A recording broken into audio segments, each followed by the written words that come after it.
Hello friends, నేను శిరీషాని. Welcome back to సిరీస్ మెడి కిచెన్. ఈరోజు మనం మన డైలీ లైఫ్లో ఉపయోగపడే కిచెన్ టిప్స్ అండ్ ట్రిక్స్ గురించి తెలుసుకుందాం. ఆ టిప్స్ ఏంటంటే, అప్పుడప్పుడు గిన్నెలు కానీ గ్లాసులు కానీ ఇలా ఒక దాంట్లో ఒకటి టైట్ అయ్యి ఓపెన్ కాకుండా ఉంటాయి. అవి ఈజీగా ఓపెన్ కావడానికి ఒక ఈజీ టిప్ ఉందండి. అదేంటంటే, కొంచెం ఆయిల్ తీసుకోండి.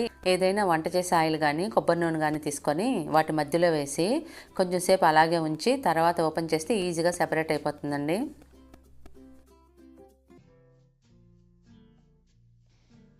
కుక్కర్ గ్యాస్కెట్ని మనం వంట చేసి అయిపోయిన తర్వాత ఫ్రీజర్లో పెట్టామంటే గ్యాస్కెట్ చాలా రోజులు బాగా పనిచేస్తుందండి.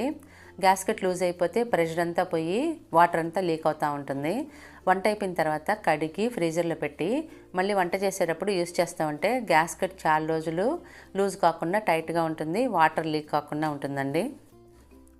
మనం ప్రెషర్ కుక్కర్లో పప్పు ఉడకబెట్టుకుంటున్నా అన్నం చేసుకుంటున్నా కానీ వాటర్ బయటకు వచ్చేస్తూ ఉంటుంది. ఒక్కొక్కసారి గ్యాస్ అంతా పడిపోతుంటుంది. అటువంటిప్పుడు ఏం చేయాలంటే కిచెన్లో యూజ్ చేసే చిన్న టవల్స్ ఉంటాయి కదా, అవి తీసుకొని మూత పైన ఇలా రౌండ్గా కవర్ చేసామనుకోండి, దీంట్లో వచ్చే ఆవిరి ఎక్స్ట్రా వాటర్ అంతా ఆ టవల్ పీల్చేసుకుంటుంది. ప్రెషర్ కుక్కర్ చూడడానికి నీట్గా ఉంటుంది, గ్యాస్ స్టవ్ కూడా క్లీన్గా ఉంటుందండి. గ్యాస్ వెనక టైల్స్ ఉంటాయి కదా, అవి కూడా క్లీన్గా ఉంటాయి. మామూలుగా ఏదైనా ప్లాస్టిక్ డబ్బాల పైన కానీ బాటిల్స్ పైన కానీ ఏదైనా ప్లాస్టిక్ వస్తువు పైన ఇలా మార్కర్స్తో కానీ స్కెచ్ పెన్స్తో కానీ రాస్తుంటే అవి నార్మల్గా తుడిస్తే పావు. అవి ఈజీగా ఎలా పోగొట్టాలంటే, టూత్పేస్ట్ వైట్ తీసుకోండి, ఏ కంపెనీ అయినా పర్లేదు, జెల్ వద్దండి. తడి టూత్ బ్రష్ పైన కొంచెం వేసుకొని వంట సోడాలో అద్ది ఆ అక్షరాల పైన ఈ విధంగా కొంచెం ప్రెస్ చేస్తూ మనం రుద్దామనుకోండి ఈజీగా పోతాయండి, ఎక్కువ కష్టపడక్కర్లేదు. ఈ టూత్ బ్రష్ని తుడిచే వాటి కోసం నేను సపరేట్గా పెట్టుకున్నాను. వంట సోడా మనం బజ్జీల్లో వాటిలో వేసుకుంటాం చూడండి, ఆ వంట సోడానే. ఆ లెటర్స్ అన్నీ పోయిన తర్వాత టవల్తో తుడిచి తర్వాత వాటర్తో కడిగామంటే ఎంత నీట్గా పోయిందో చూడండి. లెటర్స్ అన్నీ పోయాయి. ప్లాస్టిక్ వాటి మీద ఈ విధంగా లెటర్స్ని ఈజీగా తీసేసుకోవచ్చు. Kitchen counter top gas stove clean చేయడానికి నేను ఒక మంచి టిప్ చెప్పబోతున్నానండి. దానికి ఏం చేయాలంటే 1/2 లీటర్ వాటర్ తీసుకోండి. దానిలో పావు వంతు అంటే 125 ml వెనిగర్ తీసుకోవాలి. ఇది ఈజీగా జనరల్ స్టోర్స్లో దొరుకుతుందండి మనకు. పావు వంతు తీసుకోండి.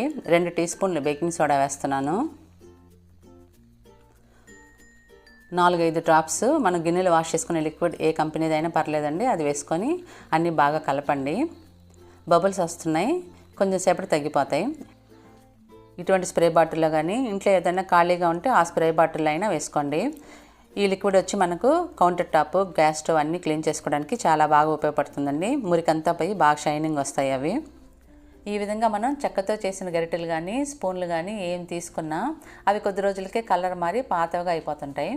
అలా కాకుండా ఉండాలంటే ఏదో ఒక ఆయిల్ని, కోకోనట్ ఆయిల్ని కానీ కుకింగ్ ఆయిల్ని కానీ తీసుకొని గరిటె పైన అంతా కవర్ అయ్యేటట్టు పూయాలి.